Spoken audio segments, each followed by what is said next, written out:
Welcome to the Big Fat Gay Podcast, where we talk about things that are weighing on our minds. I'm Dan Oliverio. I'm a chubby chaser, author, public speaker, and I gotta say, today, folks, I am an angry boy. I'm an angry boy, and I want to know when we're going to begin airlifting Americans out of the Texas Taliban region.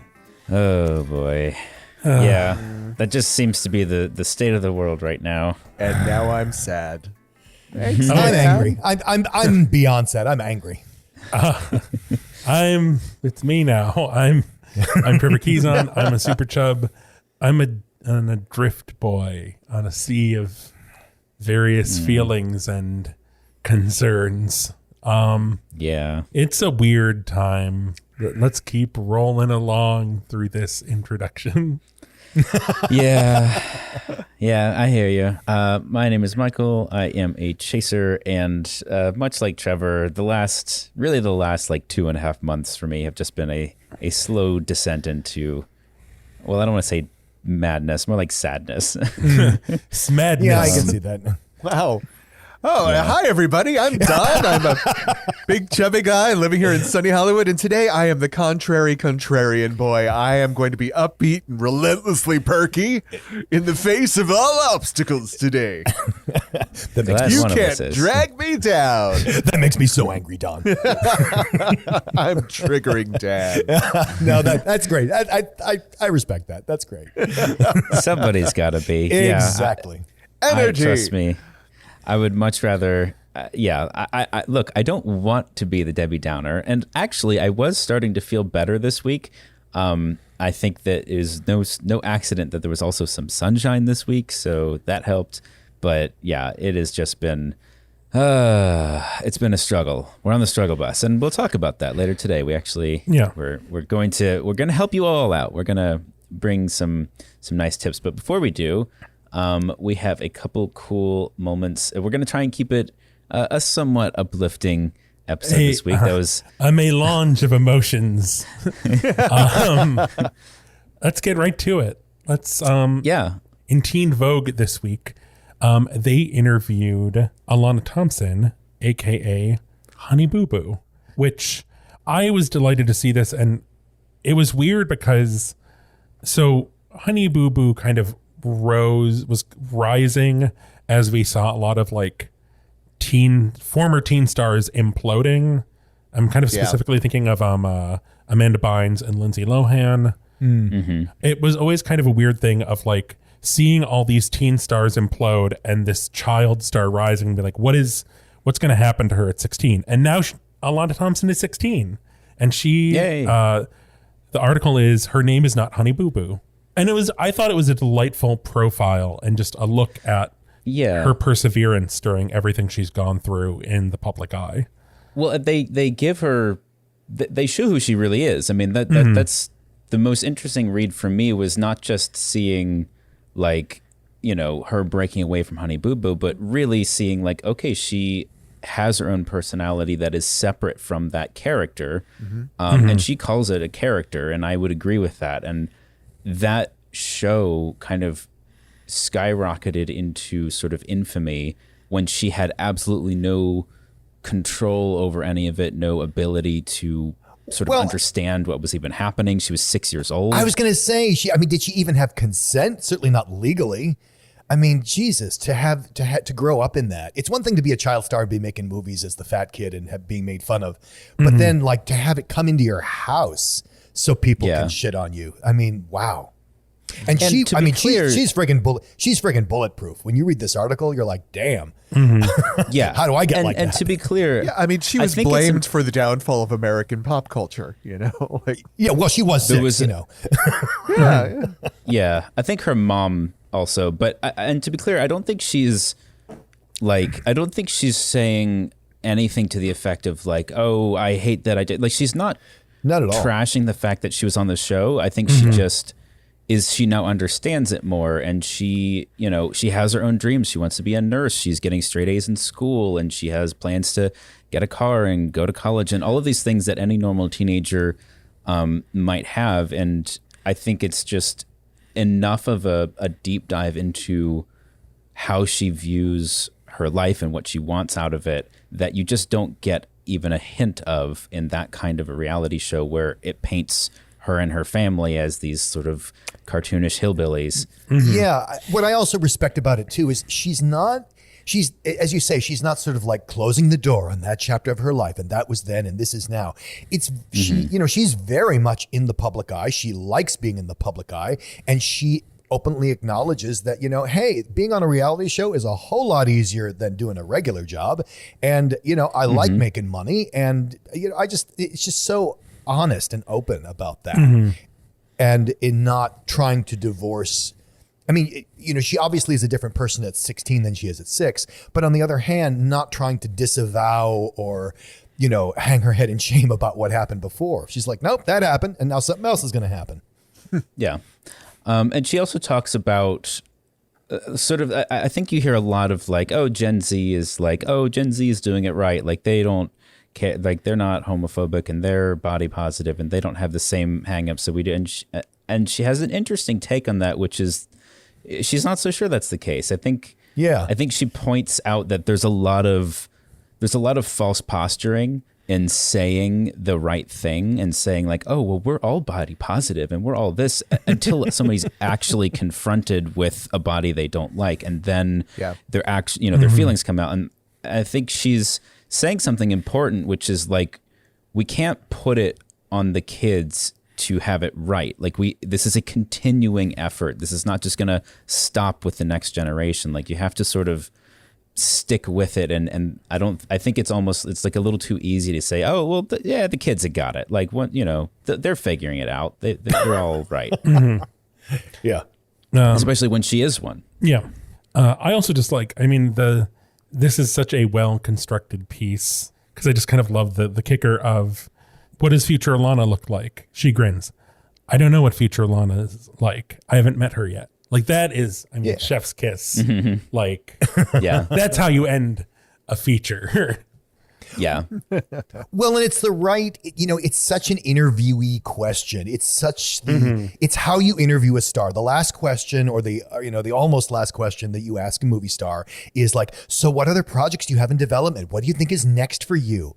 And it's an idiot no-brainer question that they're almost obligated to ask. But she had a great answer. And she's like, I don't know. I haven't met her yet. I just took it as that obligatory last job interview question of like, absolutely. Where do you see yourself in 10 5 years? Yeah. In your seat. I heard the best answer. Standing over your grave. No, it's like, in 5 years, I see myself with your job asking better questions. Exactly. Mic drop. Nice. Her name is Alana Thompson, and she's doing cool stuff, and she wants to be a nurse. And good on her. She's somebody to admire. She's clearly got a good head on her shoulders, especially in spite of all of the absolute insanity of her childhood. And she's not the only one who put out a good interview this week. No. Indeed. Harvey Guillén. I never pronounce his name right. There we go. Harvey Guillén. Thank you. Was interviewed about the upcoming season of What We Do in the Shadows.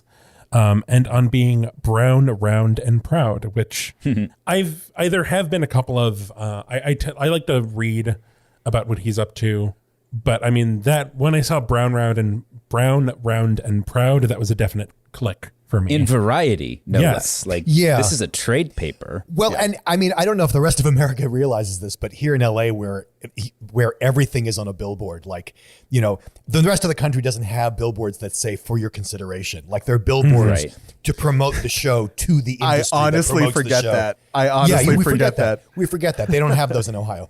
So, but Harvey has really blown up in LA. Yeah. And like, in the industry, like the industry looks at Harvey, is looking at the industry. And I think this article, in number one, that it's in Variety for number one. Yeah. And then for two, that, he's talking so much about representation and how there's an episode where the character goes back home to his mother's house. And, Harvey worked really hard with the producers and set decorator, like, no, this is how it's going to be authentic. This is a Latino household, or at least one that represents my character. And I thought that was just genius. I also loved knowing that he gave the character a last name. Like when he was auditioning, the character didn't have a last name, and he said, I can I give him a last name? Like, I don't feel like he's complete if he doesn't have a last name. Credit to the showrunners and the writers that they let him be that involved as well. I think that's one of the kind of the cool things that can happen in TV shows is that you do get actors who become more and more involved in the creation of their characters and the character's world, and having someone like him like take ownership like that and do so in a collaborative way. That you always like to see that, because there's plenty of examples of, you know, giant egos and people being unreasonable, and it's always nice to see that little positive thing of like, oh yeah, they're all working together and they're doing this right, and that's just cool. I got to say, all of my greatest triumphs in art, whether it was through writing or directing or whatever I was doing, it was my greatest triumphs have always come through shut the fuck up, Dan, and listen, and then do what they said, because that's what you hired them to say, you know? Yep. Yeah. As far as actors go, actors, designers, especially. I've seen it all the time in my career where it's like, oh, you know, this person you just asked their opinion, you know, this just person that you hired for their expertise. Why don't you listen to them and do what they told you? Right. Yeah. What a revolutionary idea. Yeah, it's worked for me every time, every single time. But it's really cool to see him, and the season 3 of the show is coming out soon. He's got lots of cool representation going. I didn't realize, so I haven't actually seen What We Do in the Shadows. I haven't watched it. I mean, I've seen the movie. I haven't seen the show. I didn't realize there's just this one question in here, or a comment about how the characters in the show are fairly sexually fluid. And I didn't realize that. That's an angle that I haven't come across when people talk about the show. That's kind of cool. I don't know. That was just like one of those like little tidbits that it's a good little, it's a short interview, but it's a good one. There are some spoilers in the interview, but the kind of big, there's a reveal at the end of the second season that I have to say, knowing about it makes me want to watch the show because it's about Harvey's character. And I'm curious to see, like, I want to watch the show for that now, to see the build up to that and then see what happens after this reveal. Yeah, there's some good teases about all that. Is he gay, by the way? Do we know? Yes. He is. Okay. That's why because the end of the the end of the interview is, if you could be the familiar to any famous on-screen vampires, who would you choose? And he says, anybody from Interview with the Vampire. Oh God, yeah. And I was like, that's a pretty gay answer right there.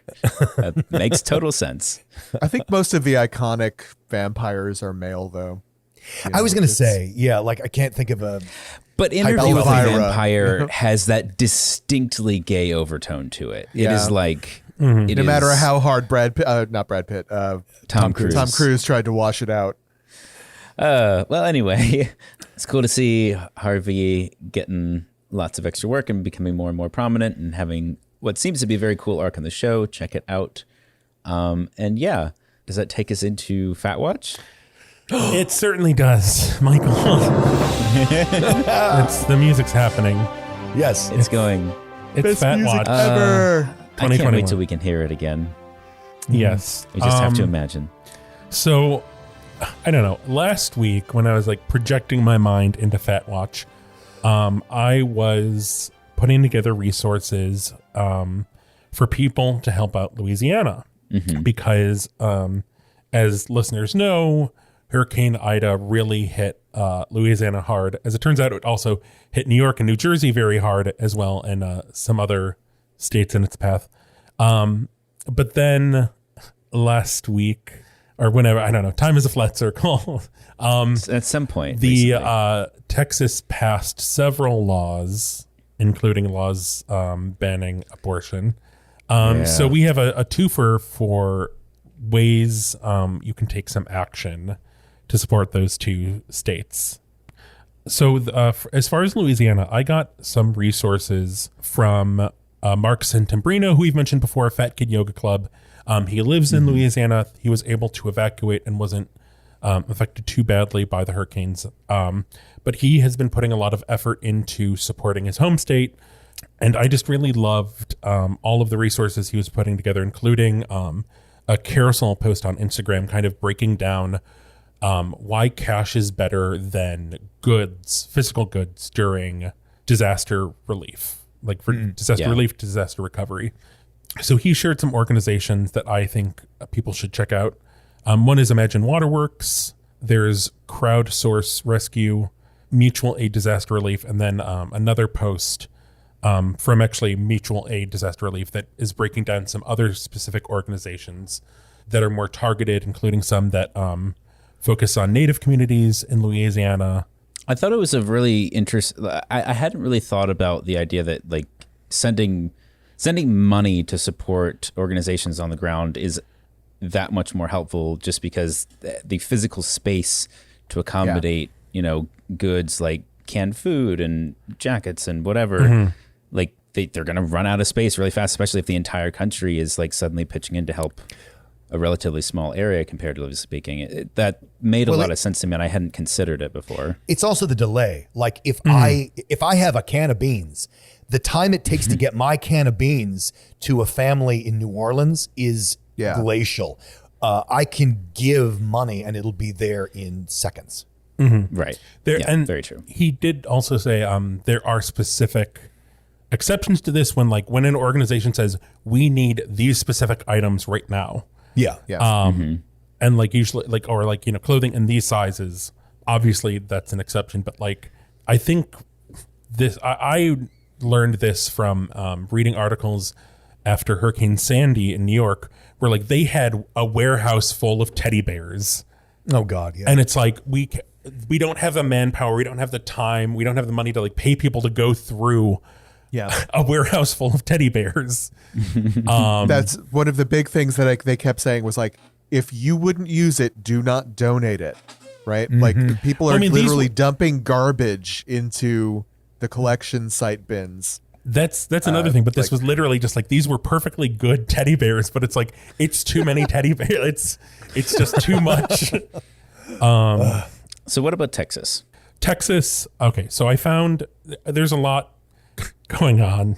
Texas specifically, people are losing access to abortions. And this is anyone with a uterus, anyone that can get pregnant. This is not a gender specific issue. This is anyone who can get pregnant. Act Blue is putting together a fund that is split between 10 different organizations. And you can actually if you recognize one of these and are more passionate about it, you can adjust the amount of how your donation is broken up. And I just think it's great to be able to support, because there's all these organizations and they all need help. And I think this is a great way to support all of them. And one of these organizations, Jane's Due Process, made an Instagram post breaking down 15 specific funds you can donate to, and kind of what their specific angle is. So I think that could also be good. Find one that you really relate to, that you're passionate about.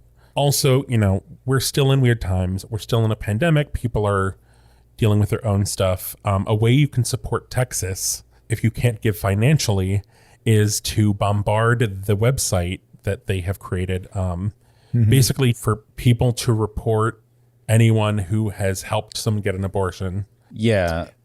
Remember too, there is a $10,000 bounty for reporting anyone who is helping or getting an abortion. And there is no penalty if you're just randomly accusing people. You just don't get the money. So, it's really a way to inflict pain and suffering.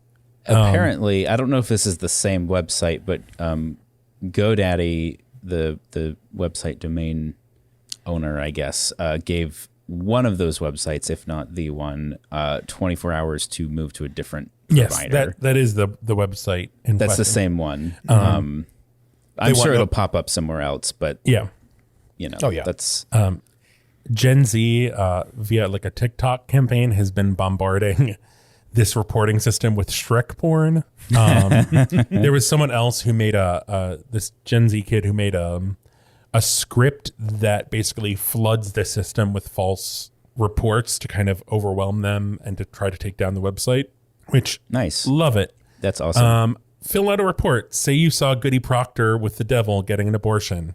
Just...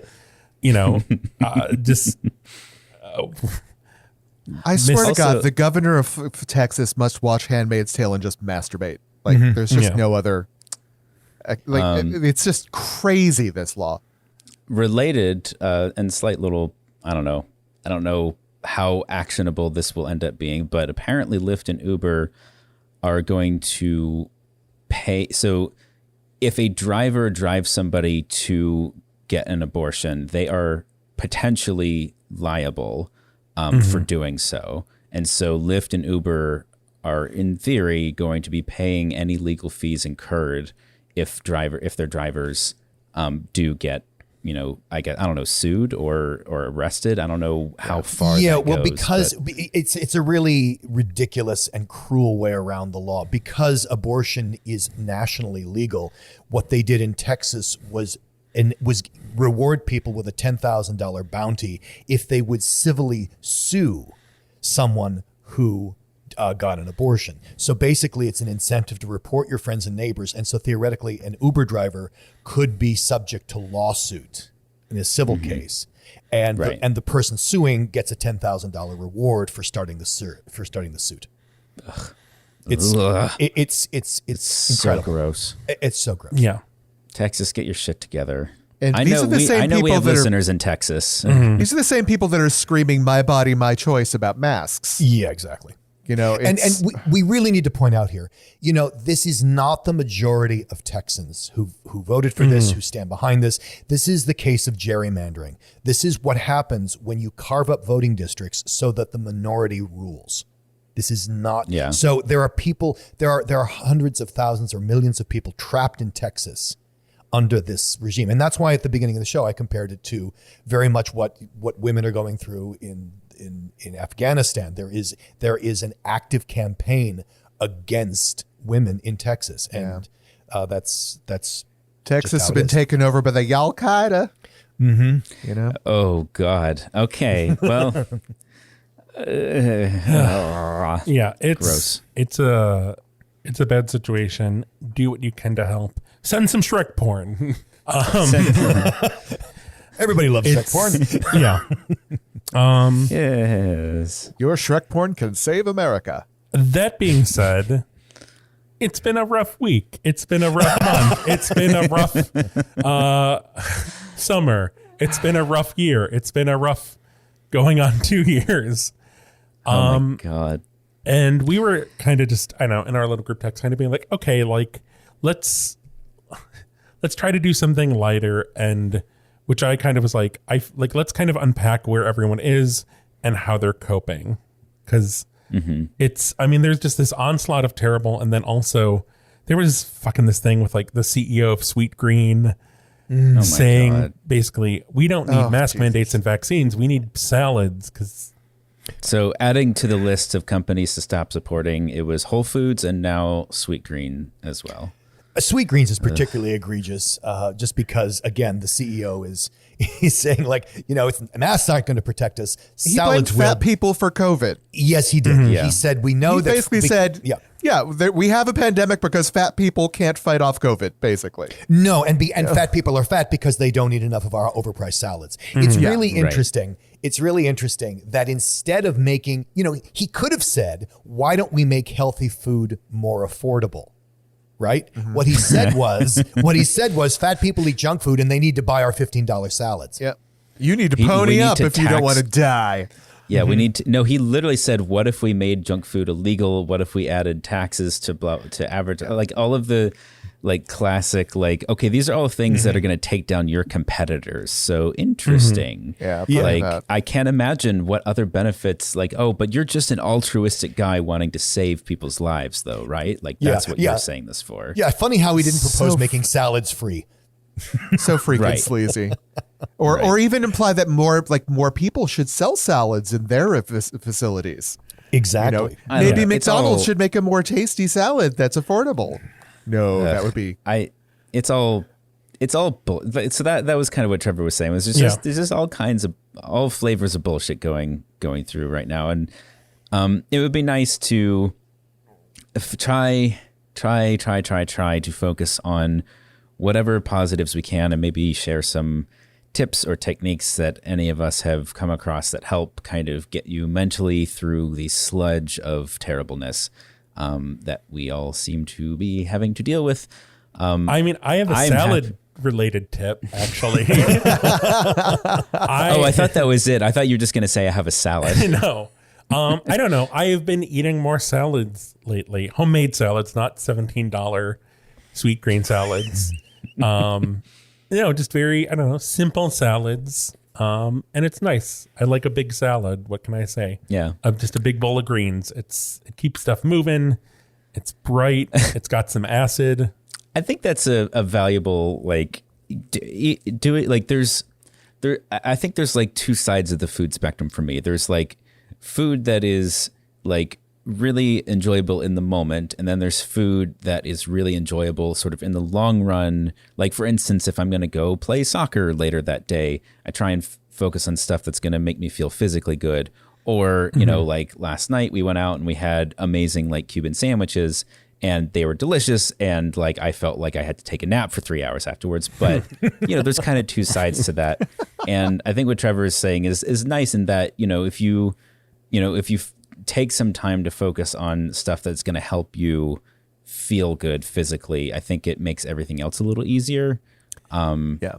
And keep in mind, it doesn't have to be a complete dietary overhaul all at once. No, not at all. So for me, I'm still making meals that I enjoy. I'm just making sure that the vegetable content is higher than, it was yesterday. I'm picking for me picking like chicken versus beef helps me stay on the go a little bit more. I had such good fajitas the other day. They're so good. I will say it's about balance because while I have been eating basically a giant salad every day, I also made Rice Krispie treats for the first time in a while this week. And baby, no. You made brown butter Rice Krispie treats. Yes, I did, that's the way to do it. But I feel like I was a little scared of burning the butter, so the butter could have been browner. True. But it's one of those things where it's just like, it's so, that turn from brown to like burnt is so quick. And I'm like, It's very fast. I love that this whole segment, started as what are we going to do to make ourselves feel better? And what we're talking about is what are we going to eat? Yeah. Because food is life. That is fundamental. Food is comfort. Sleep is comfort. Make sure that you have access to good sleep, right? If you are tossing and turning through the night, you are not going to have a good day. So actually paying attention to your sleep issues and addressing them is actually a very good way to address many things in your life all at once. What if my sleep issue is that I have to wake up like twice a night to pee? Then stop drinking water 2 hours before bed. I don't know, or maybe go to the doctor. But I get dehydrated. Yeah, no, I actually, Trevor is right in that regard. I do need to see a doctor, but that was more of a joke than anything else. It does explain the adult diapers I saw at your place, though. Does it, though? They have so many uses, Don. Really? No. Oh, dear. No adult diapers yet. For me, the thing that I've been doing, which I've mentioned this before, and I want to sort of take it a step further, I was getting really sort of overwhelmed with, I think just state of the world was an aspect of that, but just I'll have had a lot of work and a lot of hobbies kind of colliding and feeling like I just don't have enough time to do everything. And like I'm getting behind on all the things. And so I've been slowly just trimming out the excess in my life. And then I did that enough that I could then reset and sort of just focus on what was really making me feel behind. I was behind at work. So I trimmed out a lot of stuff, got caught up at work, and now I'm slowly starting to kind of add things back that I really want. So that has been really helpful. And one of the things I took out was social media. Sorry to anybody who's been potentially messaging me on Instagram. I still get Facebook messages. Instagram, I do not at the moment. That has been helpful. I didn't realize how much time I was spending a solid hour in bed after I woke up in the morning, just like scrolling through all of the different feeds and stuff. And I was like, having that extra hour a day, you wouldn't think it would make a difference, but it makes a difference. Mm-hmm. I have a lot of other things I get to focus on now. Difference of an entire hour a day. Yes. Well, I would say it's a measurable difference. I would say it's even more than that, because it's not like you don't scroll for an hour and then after an hour immediately engage with an activity that you need to get done. Yeah, that's true. Right. There's another half an hour of like, oh, now I need to transition from wasting time to wasting less time. Well, and it's not just the time, too. It's like, what if what I was reading happened to be a bunch of terrible bad news, which, shock and surprise, a lot of social media is right now because things suck by and large. And so it's also the mental strain of trying to carry all of that. It's a smart move because keep in mind, a lot of social media has algorithms that are keyed to keep you glued to your device. Yeah. So often the way they do that is by feeding you negative stuff because you tend to respond more to that. You focus more on it. You spend more time looking at it. You interact with it more than positive stuff. So, I mean, that is part of the formula for the success of social media is to feed you awful stuff. It's the whole business model of Fox News. Yeah. If you're not existing in a constant state of panic, you are not a productive member of society. Oh, my God. Yeah. What about you, Dan? Yeah, for me, like, I started this episode talking about like being angry because I think that's for me been like the dominant theme for me. And what helps me with that, because you can only be angry for so long before you just feel like shit and nothing changes. It's like, but the purpose of anger is to inspire action. So sometimes I just need to get out. I need to get out, whether it's taking a walk or going to the gym, or maybe I need to, go onto a website and, donate some money or say something. But to take an action to get it out of my head. And like I said, it could just be taking a walk. That's fine too. But to do something rather than to stew in it. That's some really good advice. I find that really helpful. That's, for me, the number one most helpful thing that I do is play soccer. And I've had this issue where all of the pickup games have been scheduled on weekends. Like they've been stacked on, Saturday, Sunday, Monday. And I can't usually play too many games in a row because I get really tired and sore and I might injure myself. And so I've only been able to get one game in a week when I really need two, like split half week. And so recently I've been able to do that again and get like 2 games a weekend, and it's just been amazing. It clears my head. And I think the way that I kind of was able to hone in on sort of simplifying life so I could kind of go into recovery mode was like, what do I do that refreshes me, and what do I do that takes away from my energy? It's just that basic energy in, energy out. And, obviously work is energy out. Soccer, for me, even though it's physically demanding, actually refreshes me. Yeah, I can. And similarly, that's why it came up that we are looking to hire an editor for this show, is that I love recording the show, and that's not going to stop. But the work involved of doing the editing, even though it's, comparatively speaking, a small amount of work, just mentally, it was taking up just enough space in my head that it's actually necessary for me to be able to like give that to someone else and not have to take that on. And that was one of those self-care things. Yeah. And speaking of enjoying making the podcast, venting, right? Like a lot of the stuff that we're talking about here is kind of a way of sublimating things, right? Venting, talking to people about the things that are bothering you, but I would caution you to talk to a variety of people about the things that are bothering you. That is true. It is not one person's job to be your analyst, your analyst, Freudian slip your there? analyst. It is. It is not one person's job to receive all of your dumping. That still sounds weird. Well, but could I also add that a lot of people use Facebook or Instagram or Twitter for that, and it's not the same. It's not the same as connecting with a human being. It's not the same. Another human being will hear you. Yeah. Someone else reading it on Facebook, you're throwing it out into the ether, and I feel like it's part of a formula for some relief, but it's not going to be a complete deal. Well, and I would also connect with another person. Yes, and I would also submit that putting it out into social media is really just a shortcut to courting an argument. Yes. It will really turn into that. I mean, even if you have 6 people who agree with you, you're going to blow right past that and get to the 7th person who says, yeah, but what about, and you're like, and then you're off to the races again. Yep. And I feel like I've known a lot of bigger guys that have sort of pleaser type personalities that they want to comfort people around them. They want to be the support for other people. You are not being a burden when you call on someone else for assistance, right?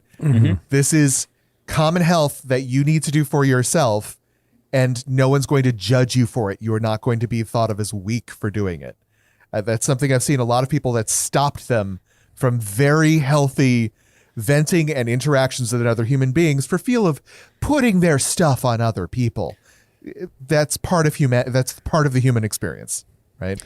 Yes, and I would even go so far as to say that if you have a sense that somebody's going through something and they haven't talked about it, reach out to them and specifically, the whole like, hey, how you doing? Like, that's fine. But almost nobody answers that question honestly in the first try. And so I think really it's more about, hey, it seems like maybe something's going on with you. I just want to let you know, like, you can talk to me about it, whatever. You don't have to. The door is open for that, and we can talk right now if you want. And like really specifically giving them permission to talk about the thing that's on their mind in that moment. Sometimes people just need permission. They just need to know that this is not going to get shut down if they try and open the door on their own. And I think the other side of that too is you don't have to be there for someone's venting either. It's a consensual act. So I mean, one way to say that. Yeah. So another way to say that is, you say to your friend, like, I am so upset. Do you mind if I just vent? I don't even need you to talk to me about it. Can I just say words and you'll listen and nod? And, most people are very happy to do that. And what Dan just said about making it clear what you need from the conversation. Yes. I don't need you to respond. I just need to say this out loud, right? That's completely okay. And, if someone says that to you, that's not because they're saying, I don't want your opinion. They are talking to you because they value you, right? But sometimes people just need to get shit out, right? Yeah. And remember that, a lot of people, and especially a lot of men, will go into problem solving mode unless you disable it. Yes. Yeah. You need the shortcut. It's left, right, X, please don't talk. That's it, Maybe. Well, like a really good habit to get into is, if you're listening, to just ask, are you looking for support or advice? Are you looking for listening or advice? And then they'll tell you. Yep. And something I like to do, this is a me thing. I like to just send little like pokes via text to people, like hug, or how are you doing, or just hugs, you were on my brain this morning. And it's not necessarily an invitation to talk, but it's a notification that you are on someone else's mind. Like, you are not alone in the world. I am thinking about you and sending you nice energy. And it can also be an opportunity for someone to respond to you and start a conversation if they want to.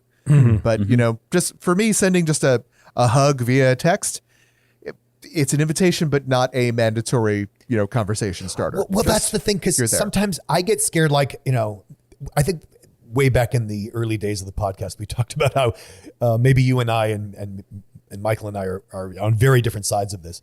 And I feel bad about ignoring that. What I'd like to do is completely ignore it. And but I feel like but I feel like if I ignore it, then I'm being somehow disrespectful or dismissive, or like I'm obligated to respond now. I don't think that. I think that's kind of the pandemic. I feel like that's been, could go either way before. I feel like the pandemic is like, I don't expect people to respond to stuff just because it's like there's a lot going on where it's weird times. Yeah. I have no expectation of a response when I do that. Okay, that's very good for me to know, because I almost feel like, God damn it, I got to respond now. If it ends with a question mark, I expect a response. If there is no question mark, I do not expect a response in the next week, next month. It's fine. Excellent. Yeah. Something that I mentioned making Rice Krispie treats earlier, and that was just kind of like I hit a wall, like everything was terrible. I hit a wall with like stuff I was working on. I'm like, I want something measurable that I can start and complete, so I will have completed something today. Mm-hmm. And I kind of did the same thing the other day with going through. I mean, they're not junk drawers, but they became junk drawers. I organized several drawers. Yes. I don't know anybody who moves into a house and goes, okay, this is going to be the junk drawer. So I read something. I'm probably going to get all the languaging wrong here, but there was a sort of a cognitive study done around basically the idea that stuff in your life that is left undone, whether it's something tiny like picking up a sock off the floor or something larger like getting a work project done, the more of those things that there are, it has this sort of greater than the sum of its parts like cumulative effect on your ability to just self-motivate. Yep. Like if for instance your room is messy, whatever, it's just your room. You're going to work in your room, and we all work from home. Well, that's not true, but a lot of us still work from home. Mm-hmm. And it's worth pointing out that taking care of the small but seemingly insurmountable tasks in your life can have a huge impact on your ability to just think clearly and feel good. I can testify to that. I have a closet in my bedroom that's very large, and pretty much all of my clothes ended up there. And about half, like the left side of the closet, eventually was filled with clothes that either didn't fit anymore, I didn't like anymore, or I wasn't touching. And I did a purge midway through the pandemic last year. I mean, I purged. I got rid of so much stuff. There was multiple trips down to the dumpster. And holy crap, even though like this is a closet, it is something that is closed. I don't see inside of it. Knowing that I could easily put away shirts again, it so much weight off my mind. Like I felt so cleansed by that experience. Yeah, it frees you up. It really does. It does. Can I mention something that this has become so super important to me? It's ridiculous. So, like a lot of people, your mind gets cluttered with all this stuff, or you have this, or sometimes it's something that's nagging and recurring. Like you've got this huge project at work, or you're this upset with your significant other or family member, and you just want to change the channel in your brain, but it won't change, or it won't stay changed. I found something really useful for me is some sort of activity. In my case, it's Sudoku, crosswords, or solitaire.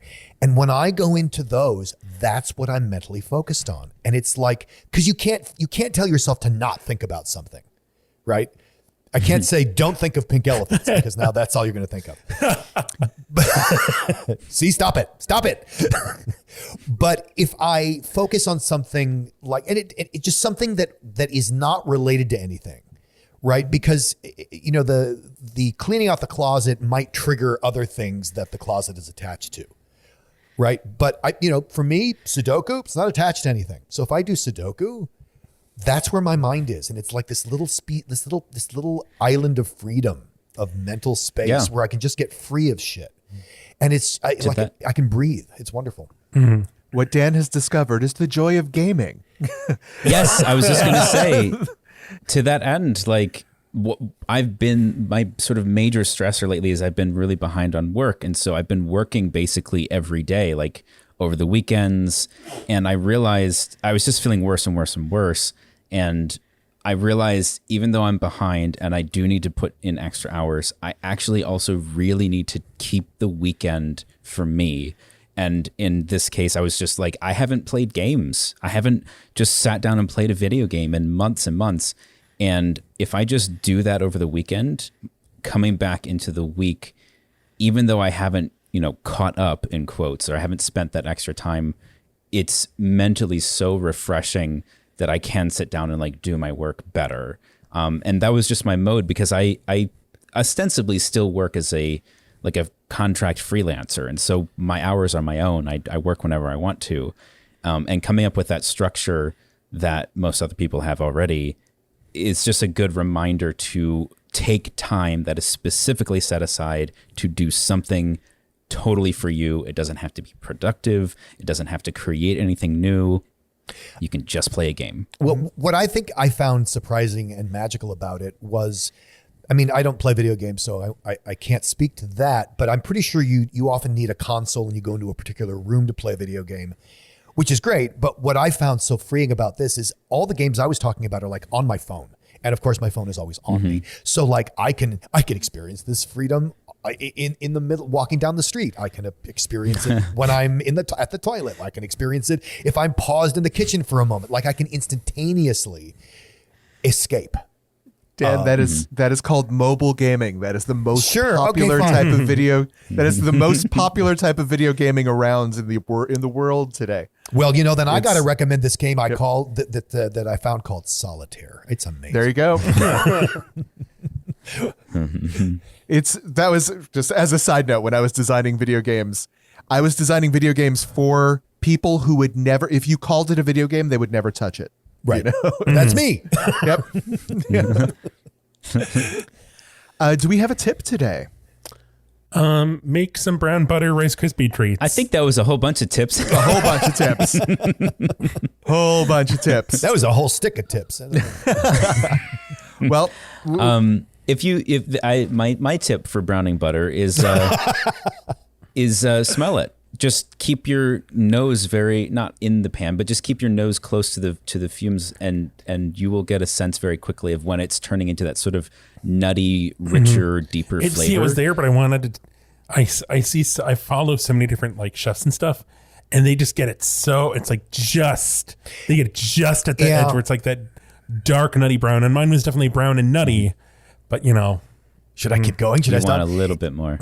All right, we do have a bit today. Yay! Inspired by Honey Boo Boo, I decided to go back and go over some people who had terrible scandals in their life that they came back from. They survived. And while I went out of my way to find, people that, did so in a respectable way and we're glad to see the recovery, not all of them are necessarily rebounds that we're overjoyed about. But here we go. Okay. So what I'm going to do is I'm going to read off hints about the person, the scandal, and you need to guess who the celebrity is that I am hinting at. All right? Okay. Here's the first one. Hint number 1. Penthouse Magazine. Okay. Hint number 2. Lesbianism. Hint number 3. Miss America. Oh fuck! I got it. I know. Dan has buzzed in. Yes. Vanessa Williams. Vanessa Williams is Yes. correct.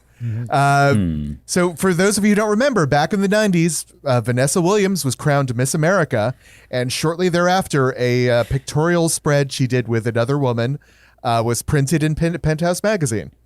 It was not graphic sex. It was very sort of softcore porn and posing, but it did get her crown taken back sent her entire career into a tailspin, from which she not only reemerged as a popular singer, but then launched a very popular acting career.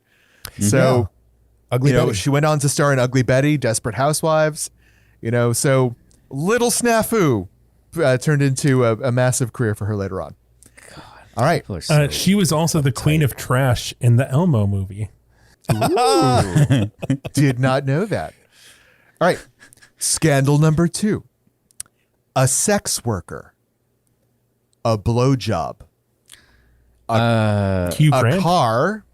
Yes, Trevor got it with Hugh Grant. Ding, ding, ding, ding, ding, ding, ding.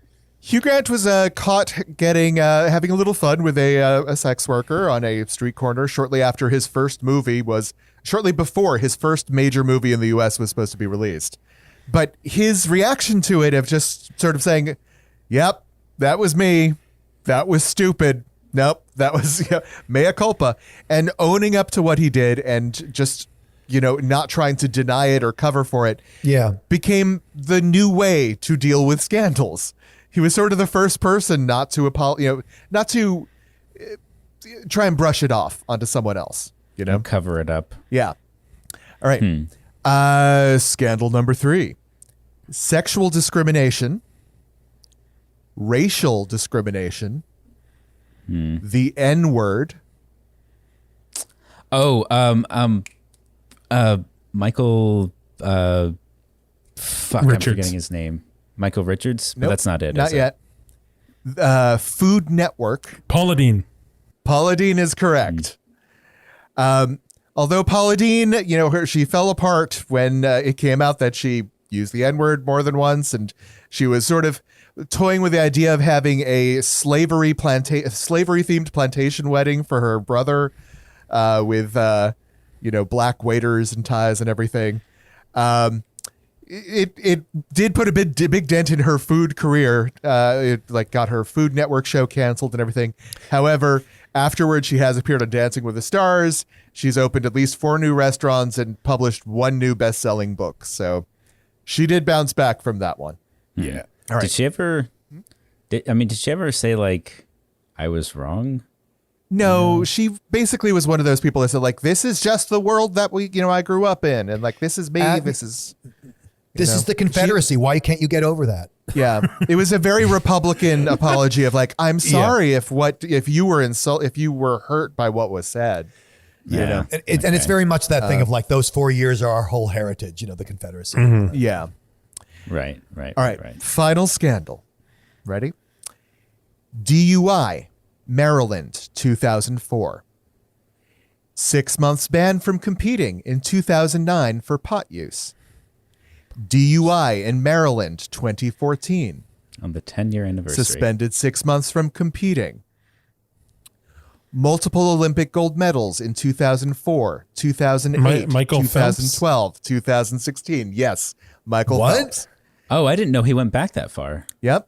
Michael Phelps's first Olympic competition was 2000. That is the only one he didn't medal in. Really? He was 15 years old. Whoa. He had his Holy first shit. DUI in 2004, just before he won his first batch of medals in the 2004 Olympics.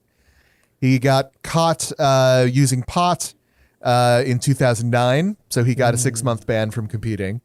And then he had another DUI in Maryland in 2014. Well, and and now he's one of the most foremost speakers for mental health and dealing with your shit. And that's really great. When Simone Biles stepped back in the most recent Olympics, he was one of the people who came forward in her defense, and he understands this stuff, I'm glad he was able to bounce back from all this. I hope he can keep the DUIs down, but he's one of those people that the pot use thing is still crazy to me that Olympic athletes can get disqualified for that.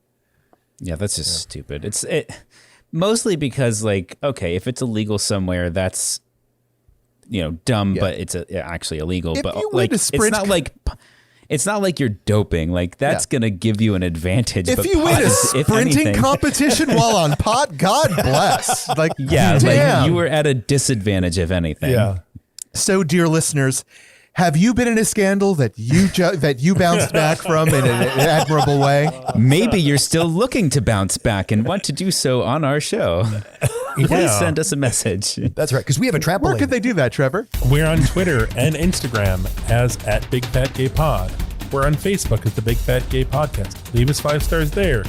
Apple Podcasts, Podchaser too. See the articles we talked about at www.bigfatgaypod.com. Yay. That's the things. That's all the things. Maybe you're browning some butter, and you're watching it really close. And it's getting that perfect shade of that caramely brown, and then it's us. We're in there. Whoa! It's Honey, I Shrunk the Kids, and we're screaming. we're browning in the butter. So watch out! Watch out! So wait a second. Does that mean if we're in the brown butter, does that mean that we will then taste like Yeah. So we're like the marshmallows you can put inside Rice Krispie treats. Sauteed, so good.